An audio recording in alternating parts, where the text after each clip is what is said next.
नमस्कार दोस्तों, मेरा नाम है अंशुमन नायक और आप सभी का बहुत बहुत स्वागत है इंडियन डिफेंस न्यूज की डिफेंस टॉक सीरीज में, जहां पर हम रोज नए नए डिफेंस अपडेट्स के बारे में बात करते हैं। तो चलिए देर न करते हुए आज की वीडियो शुरू करते हैं।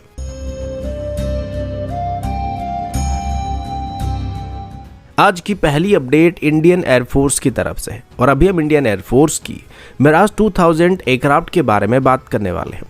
फिलहाल मिराज 2000 को इंडियन एयरफोर्स का एक बहुत ही पसंदीदा एयरक्राफ्ट कहा जाता है और इसका सर्विस रिकॉर्ड भी अभी तक बहुत ही बढ़िया रहा है। इनको मेनली इंडियन एयरफोर्स की तरफ से बॉम्बिंग, डीप स्ट्राइक और कॉम्बैट एयर पेट्रोल मिशन में इस्तेमाल किया जाता है और बालाकोट में जो स्ट्राइक किया गया था उनको भी मिराज 2000 के द्वारा ही किया गया था। अभी इंडियन एयरफोर्स की तरफ से एयरक्राफ्ट को फर्दर अपग्रेड करने का फैसला किया जा रहा है, जिसके लिए अभी एक फ्रेश आरएफपी को इशू किया गया और इसमें इंडियन कंपनीज को मिराज 2000 के लिए जरूरी सब सिस्टम को भारत में ही डेवलप और मैन्युफैक्चर करने के लिए रिक्वेस्ट किया जा रहा है। इनमें सबसे पहले इंडियन एयरफोर्स की तरफ से भी मिराज 2000 के लिए एक नई डिजिटल फ्लाईओवर सिस्टम को डेवलप करने के लिए कहा जा रहा है, जो कि मिराज 2000 की एग्जिस्टिंग सब सिस्टम को या फ्लाईओवर सिस्टम को रिप्लेस करने वाला और ये साथ ही साथ वर्तमान मिराज 2000 में मौजूद बाकी सभी सिस्टम के साथ भी कॉम्पैक्टेबल होना चाहिए और इसको इंस्टॉल करने के बाद मिराज 2000 की ओवरऑल फ्लाइट परफॉर्मेंस और कंट्रोल्स बेहतर होना चाहिए। इसके साथ एक और आरएफपी को भी इशू किया गया, जिसमें मिराज 2000 एयरक्राफ्ट के लिए एक इंडिजिनस एंटी स्किड सिस्टम को डेवलप करने के लिए कहा गया।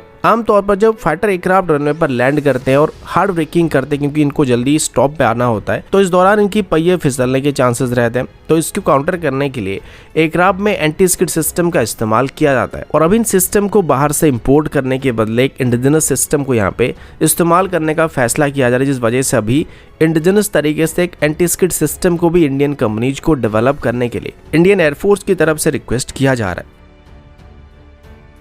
अगला अपडेट इंडियन आर्मी की तरफ से रिसेंटली फ्लोट किए गए टोड आर्टिलरी गन्स की टेंडर को लेके है। रिसेंटली आर्मी की तरफ से करीब 400 टोड आर्टिलरी गन को खरीदने के लिए टेंडर को फ्लोट किया गया था। अब इसमें जिन गन्स को खरीदने का प्लान किया गया था ये 155 mm और 52 कैलिबर स्टैंडर्ड की आर्टिलरी गन होने वाले थे, लेकिन इनमें 15 टन तक की एक मैक्सिमम वेट कंडीशन को रखा गया था, जिस वजह से इसमें एटीजेस पार्टिसिपेट नहीं कर सकता है, क्योंकि एटीजेस का वेट 18 टन के आसपास हो जाएगा। अब फिलहाल उम्मीद किया जा रहा था कि इसमें इजरायली ओरिजिन अथॉस गन्स को ही सिलेक्ट किया जा सकता है, जिसको खरीदने के लिए पहले से आर्मी कोशिश कर रही थी और एटीजेस को ना खरीद कर पहले अथॉस गन को खरीदने की कोशिश करने की वजह से इस बात को लेकर काफी अपोज किया गया था। तो तब डायरेक्टली अथॉस गन्स को खरीदने के बदले इस टेंडर को कुछ दिन के लिए पोस्टपोन कर दिया गया था और पहले एटीजेस की 307 यूनिट को ऑर्डर करने के बाद फिर से इस टेंडर को दोबारा रिफ्लोट किया गया था, जिसमें 400 टोड आर्टिलरी गन को खरीदने का प्लान किया गया। अभी इस टेंडर में भले ही एटीजेस पार्टिसिपेट नहीं कर सकता है, लेकिन इसमें अभी एक और इंडिजिनस आर्टिलरी गन पार्टिसिपेट करने वाला है, क्योंकि अभी advance weapons and equipment India limited की तरफ से धनुष आर्टिलरी गन को बेस करके एक अपडेटेड वेरिएंट को ऑफर किया जा रहा है, जिसमें धनुष आर्टिलरी गन की एक 52 कैलिबर स्टैंडर्ड की वेरिएंट को ऑफर किया जा रहा है। पहले से ही advance weapons and equipment India limited की तरफ से धनुष आर्टिलरी गन की कैलिबर को 45 से 52 कैलिबर स्टैंडर्ड तक इंक्रीज करने की कोशिश किया जा रहा था और अभी सेम गन को आर्मी को ऑफर किया जा रहा है। अब धनुष गन्स की परफॉर्मेंस को लेकर जितना इशू नहीं था, उससे ज़्यादा इशू इन गन्स की डिलीवरी को लेकर था, क्योंकि जब 2018 में इनको ऑर्डर किया गया तो 3 से 4 साल के बाद भी advance weapons and equipment India limited की तरफ से, जिसको पहले ऑर्डिनेंस फैक्ट्री बोर्ड कहा जाता, वो मुश्किल से 3 रेजिमेंट को आर्मी को डिलीवर कर सके हैं और आगे चल के भी अगर इनको मास में ऑर्डर किया जाता है तो वो इनको कितनी इफेक्टिवली डिलीवर कर पाएंगे, इसको लेके सबसे बड़ा सवाल किया जा सकता है।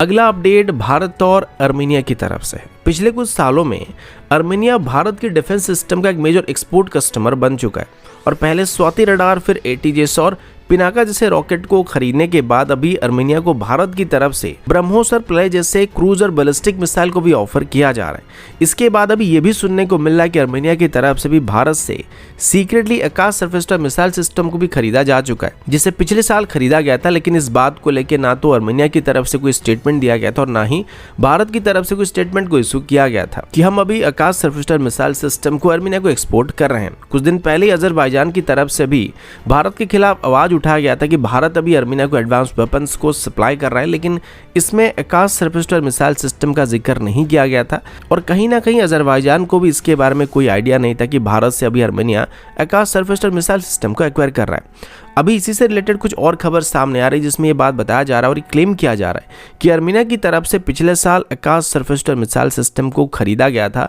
और तब ये डाउट किया गया था कि इन सिस्टम को सूडान की तरफ से खरीदा जा रहा है, लेकिन असल में इनको आर्मीनिया की तरफ से ही खरीदा गया था और आर्मीनिया की तरफ से इसमें Akash surface to air missile system की आर्मी वैली वेरिएंट को खरीदा गया था, जिसको मेनली इंडियन आर्मी ऑपरेट करती है। और इस आर्मी वेरिएंट में मिसाइल को ट्रक के साथ यानी कि मिसाइल कैनिस्टर को ट्रक के साथ डायरेक्टली अटैच किया था, जबकि इसकी एयरफोर्स वेरिएंट में मिसाइल कैनिस्टर को एक सेपरेट ट्रेलर की मदद से ट्रक के साथ अटैच किया जाता है।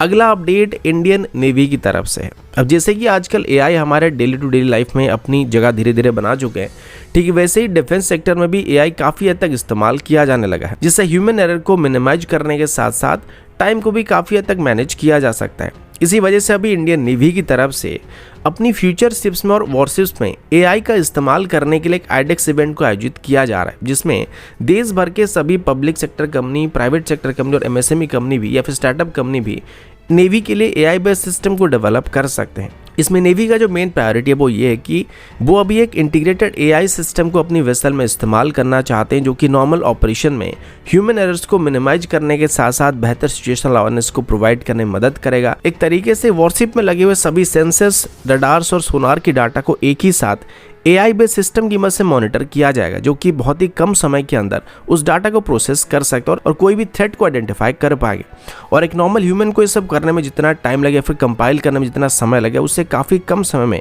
एआई की मदद से इसको किया जा सकेगा। इसके अलावा इस डाटा को प्रोसेस करने के बाद हम आसानी से हमारे शिप्स में collision avoidance system, automated navigation और डिसीजन मेकिंग सिस्टम जैसे और भी कई तरह की एक्टिविटी कर सकते हैं, जिसको अभी ह्यूमन की मदद से किया जाता है, लेकिन आगे चल के इनको एआई की मदद से भी किया जा सके, जिससे काफ़ी हद तक ह्यूमन लोड जो है वो कम हो जाएगा और इससे हमारे वॉरशिप्स काफ़ी हद तक ऑटोमेटेड बन जाएंगे, जो कि इसमें मौजूद सेंसर्स और रडार से लिए गए डाटा को बेस करके अपने आप ही रूट को फॉलो कर सकते हैं, थ्रेट को डिटेक्ट और आइडेंटिफाई कर सकते हैं और जरूरत पड़ने पर उनके साथ एंगेज भी हो सकते हैं। इस प्रोजेक्ट को एआई स्मार्ट शिप का नाम दिया जा रहा है, जिसमें नॉर्मल ऑपरेशन के अलावा एआई की मदद से वॉरशिप्स की फ्यूल मैनेजमेंट सिस्टम को भी मॉनिटर किया जाएगा और काफी हद तक बेहतर किया जा सकेगा, जिससे सेम वेसल से हम बेहतर फ्यूल एफिशिएंसी को उम्मीद कर सकते हैं। और शिप्स की मेंटेनेंस और सर्विस रिलेटेड इशू को भी एआई की मदद से किया जाएगा, जिससे वॉरशिप से होने वाली छोटी से छोटी गड़बड़ को भी तुरंत ही डिटेक्ट करने के साथ साथ इसको फिक्स किया जा सकेगा। अगला अपडेट घातक यूसीएवी को लेके है। आप सभी को थोड़ा बहुत तो आइडिया होगा कि घातक यूसीएवी हमारा future autonomous unmanned combat aircraft होने वाला था और इसे डेवलप करने के लिए पहले डीआरडीओ की तरफ से इसकी स्मॉल स्केल मॉडल्स को, प्रोटोटाइप्स को बनाने का फैसला किया गया था। पिछले कुछ दिनों से डीआरडीओ की तरफ से इनकी पहली टेक्नोलॉजी डेमोन्स्ट्रेटर, जिसका नाम स्विफ्ट यूसीएवी बताया गया था, उसको टेस्ट किया जा रहा था और अभी तक इसकी 5 से 6 टेस्ट फ्लाइट को कंडक्ट किया जा चुका था। स्विफ्ट एक 1 टन क्लास की यूसीएवी है, जो कि घातक यूसीएवी का एक स्केल डाउन मॉडल है,